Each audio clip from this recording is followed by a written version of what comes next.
ताज्या घडामोडींसाठी स्वानंद न्यूजला सबस्क्राइब करा आणि बेल आयकॉनवर क्लिक करा। काही महिलांना दुकानात घुसून दुकानातील सामानाची चोरी करताना दिसली असून चोरीची ही घटना दुकानातील सीसीटीव्ही कॅमेऱ्यात कैद झाली आहे। त्यानंतर या चोर महिलांना नागरिकांनी पकडलं असून त्यांच्याकडून चोरीचा मालही जप्त करण्यात आलाय। उल्हासनगर कॅम्प 5 सेक्शन 39 गाऊन मार्केटमध्ये वरुण नाईटी नावाचं दुकान आहे। शुक्रवारी दुपारी 1 वाजता 4 ते 5 महिला दुकानात पोहोचल्या।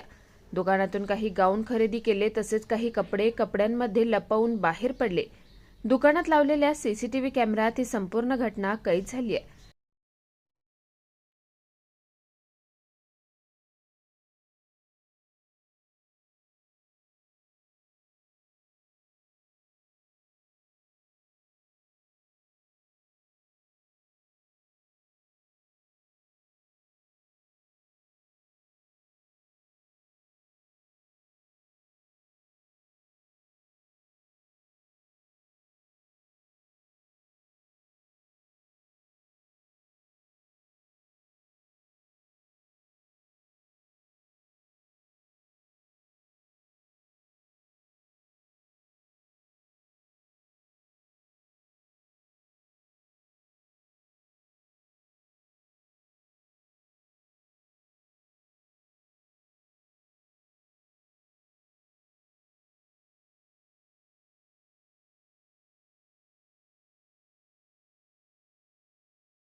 तेव्हा दुकानदाराने सीसीटीव्ही पाहिल्यावर त्यांना समजलं की महिलांनीच दुकानातून चोरी केली आहे। नंतर त्यांनी महिलांची झडती घेतली असता त्या महिला कॅम्प 5 मधील भाटिया हॉस्पिटल समोरून रिक्षातून जाण्याच्या तयारीत असताना दुकानदारांना मिळाल्या। त्यांची तपासणी केली असता चोरी झालेला माल मिळून आला। याबाबत अधिक माहिती जाणून घेऊयात दुकानदारांकडून।